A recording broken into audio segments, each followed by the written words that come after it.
Howdy, hot shots, beaming to you from Not a Financial Advisor land with not financial advice. It's Kevin with Earth to Mastery, and it's time to dig into some OMI. Say OMI is my homies for the algos down below, and grab your boo diddly because these prices are getting spooky. Okay, let's take a look at it. The reserve wallet balance of $296 billion, vault wallet balance, which is considered circulating supply, $40.483 billion, and a burn wallet balance of almost $3.7 billion. Those tokens are never, ever going to see the light of day again. So let's go over here to CoinGecko. We see we're ranked number 97 in market cap, and we've dipped below $1 billion in the market cap. Even though there's 170 billion tokens in circulating supply now, there could be more circulating supply growing from the dev wallets being unlocked now. Obviously, as people are moving tokens into the vault wallet via purchase of gems, then that can increase the circulating supply as well. When you purchase gems with your OMI, which is supposed to be allowed again next week, that will bring OMI out of the exchanges and into the vault. When you spend those gems, my understanding is that those OMI will be burnt, so that will reduce the circulating supply. But when you pull tokens out of the reserve wallet into the vault wallet, it temporarily increases the circulating supply. And when they allow gem to OMI conversions, that will increase the circulating supply.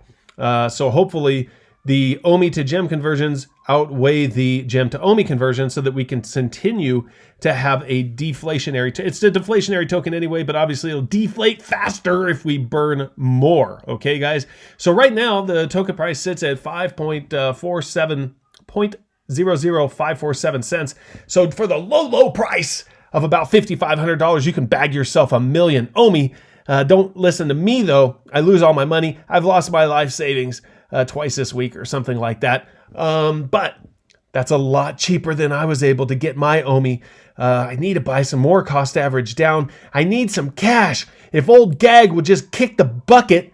Hey, old Gag, you doing okay? Oh my God, she's gonna live forever. She's like preserved from her cheap vodka and Pall Mall. She's like preserved. I'm going to go in there. She hides her money in a coffee can under the mattress.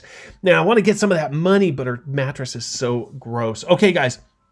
I want to take a look at some of the licenses. Somebody on Instagram and down in the comments brought my attention to this. I've seen this before, but it is nice to touch base on here. This is in the terms and conditions of VeVe's app. VeVe and VeVeverse. Woo, the VeVeverse. That's what I'm looking forward to, some Ready Player One action. Going to get in my DeLorean and cruise around. Go find me some Easter eggs and such. Going to go in there and make some money. Oh, I froze, man. I think they're watching us. How they know? I was talking about Ready Player One in the VeVeverse, and then it just shut me down. Probably the NSA, man, shut me down. Let's see here if we could get myself some video action file. New movie recording. Whoo! I had to get out of there, man. Gag was playing her telenovelas too loud. I couldn't be in there and make a video. I get a copyright strike with the telenovelas playing in the background. Okay, so we got VeVe and VeVeverse are all registered trademarks, registered marks of Ecomi Technology, PTE Limited, or its licensors. Aquaman. I'm looking forward to that one. I like Aquaman. Arrow, Batman, Batman and Robin, Batman Begins, Batman Forever, Batman Returns, Dark Knight Rises, Batman Arkham City, Batman Arkham Knight, Batman Arkham Origins, Batman v Superman. How many Batmans? Like, isn't it just one Batman license? You could get a Batman license for just Batman v Superman, but not for anything else? Crazy. Dawn of Justice, Birds of Prey, Cyborg, Black Lightning, DC Super Friends Collection Comics, DC Superhero Girls, The Flash, that's a good one, Green Lantern, Infinite Crisis, Injustice 2, Injustice Gods Among Us, Justice League Action, Justice League Supergirl, Superman, we know that one's going to be huge. Whew, I got to get me some Superman now. With that ice cold breath, I got your freeze gag. Teen Titans Go, Wonder Woman, that's going to be a great one. Maybe they could launch it in connection with one of the movie launches. That'd be pretty cool. The Batman, not just Batman, but the Batman. Suicide Squad. I'm looking forward to those. Those are going to be some good ones. I love those movies. And all DC characters now. Do you know, hey, Mortal Kombat is out and they didn't launch a collectible for it. Oh my gosh, it would have been so great if they launched a collectible in conjunction with the Mortal Kombat debut. I hear it's a pretty good movie too, pretty fun. I'm going to have to go watch it. I don't have any time tonight. got to go to work, but I'm gonna have to figure out when I can get a chance to watch that. I gotta get me some Scorpion. I like Scorpion. Scorpion's my man. DC Comics and Warner Brothers Entertainment. We already talked about Warner Brothers and what a huge license that can be. Adventure Time, we know. Powerpuff Girls, We Bear Bears. My kid's out there blaring We Bear Bears right now. So that's going to be a good license for us to have. Ben 10, I think everybody likes Ben 10. I don't watch this, I don't know. And all related characters and elements, as well as all other Cartoon Network characters and related elements, are trademarks of Cartoon Network. Whoa, man, we're going to get a bunch of Cartoon Network. That's going to be good. There's got a lot of good cartoons, and there's cartoons that little kids like. So there's going to be, birthday presents, Christmas presents. My kid already wants the white ninja ice bear thing from We Bear Bears, so pretty much committed to getting that. Hopefully I can. I mean, if I'm going to get myself a Wolverine, and I'm going to get myself a Scorpion, I'm going to get myself a Hulk, and I'm going to get myself a lot of stuff, but I better get him a bear too, just so I look like I'm spreading the joy around, right? These are all a bunch of great licenses that they obviously are planning on making collectibles for over the years. These are years worth of licenses because they're not going to drop a bunch of DC collectibles all in the same week, right? Like even when they have multiple drops, I imagine they're going to spread it around. Like what would make sense to me is if you had like a Warner Brothers drop, you had a Cartoon Network drop, and you had a DC Comics drop all in the same week, because then that spreads the love, right? Like somebody who likes DC Comics the most may be kind of short on funds if you start doing a bunch of DC drops all in one week. Whereas, if you spread it around, it just seems to me like that would make sense. Another thing, I want to talk to you guys about strategy, what you should be holding on to. We're trading collectibles, selling collectibles, buying collectibles. Oh man, I should have bought a bunch more earlier. I bought some on eBay when I couldn't get into the market, and I wound up overpaying for them because then I was able to get into the market and I could have gotten them cheaper. So that's kind of frustrating. And then I have to convert all my cash to gems because now I can't get the gems out of the app yet. So that's okay though, because I plan on buying a lot more collectibles. So even if I sell something, I can get some gems out. I did buy a Batman the other day. I bought a Batman for $65. I already had one, so I immediately put it up for sale for $78 and figured I'd just flip it and then go get another one. Well, of course, the next morning I woke up and it was sold, and all of them were $99 and up because they let everybody in the market. I actually thought when everybody got into the market, the prices might go down initially because everybody was in there trying to offload all their stuff right away. But I think it was pretty smart the way that they let everybody into the market because they did it after a delayed drop. And what did that mean? That means that all of their wallets were full of gems. They were full of gems because they'd been preloading for the drop the next day. And then now here they are getting into the market. So it drove the prices up. That's great for us because even if we can't get exactly what we want as cheap as we want, we're going to be burning 2.5% in OMI. And that makes it, that deflates the coin a little bit, which gives us future value. So people keep asking me how long I'm talking about hodling this. I don't care. I will hold it forever. And I'll tell you why right now. I will hold it forever if I get to stake it, and if I get free secret rare collectibles, free ultra rare collectibles, if I get early access to the markets, because it's going to pay for itself many times over. That's going to pay dividends to me and also grow in value at the same time. I mean, this is literally potential retirement stuff right now.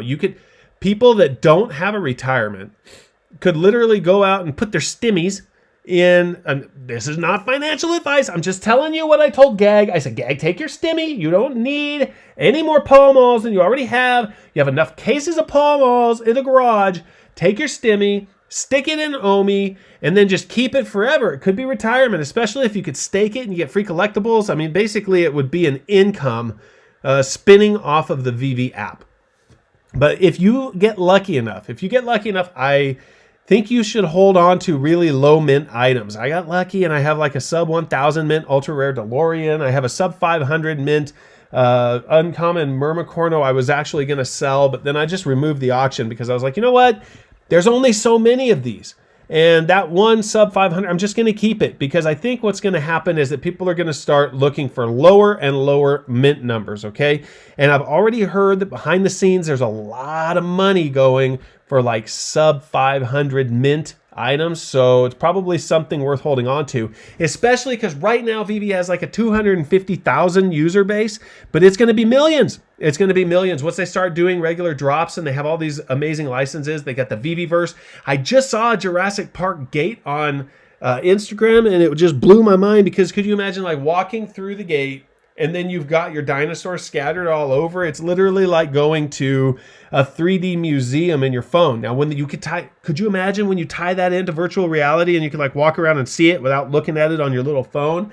This to me is priority number one. Getting to see those NFTs in VR is going to be huge, huge. I mean, I'm invested in Earth 2, and the whole reason that I was invested in Earth 2 is because I saw a Ready Player One possibility.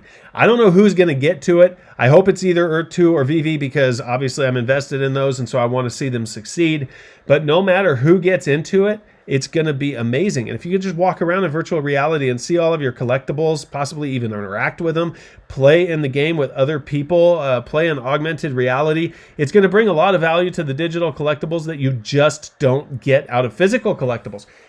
So you get these digital collectibles, and you could store infinite numbers of them without having to worry about extra space. It's easy to move them. It's easy to, they don't get damaged, and you can do more with them. Like people that I talk to that have physical collectibles are like, well, you can't hold it. Why would you? I was like, well, I could take a picture with it. What are you going to do? Stand there with your baseball card or with your teapot or what? You can't do that, but I could stand there next to Batman and take a picture. And if they ever gamify it, then I can play games with it. I mean, that's a lot more interaction than I'm ever going to get out of a physical collectible. And I don't want the physical crap around here anyway. Gag is already trying to give me some freaking glassware or something that she got for her wedding in the 1700s, and I don't want it. I don't want to store it anywhere. I don't want to move it. It's just going to break. I live in California. It could be a huge earthquake. Okay. Ecomi is already 50% off of its all-time high. So you're getting an amazing sale here. I was buying it all the way up. I'm buying it all the way down. Gag is buying it all the way up and buying it all the way down.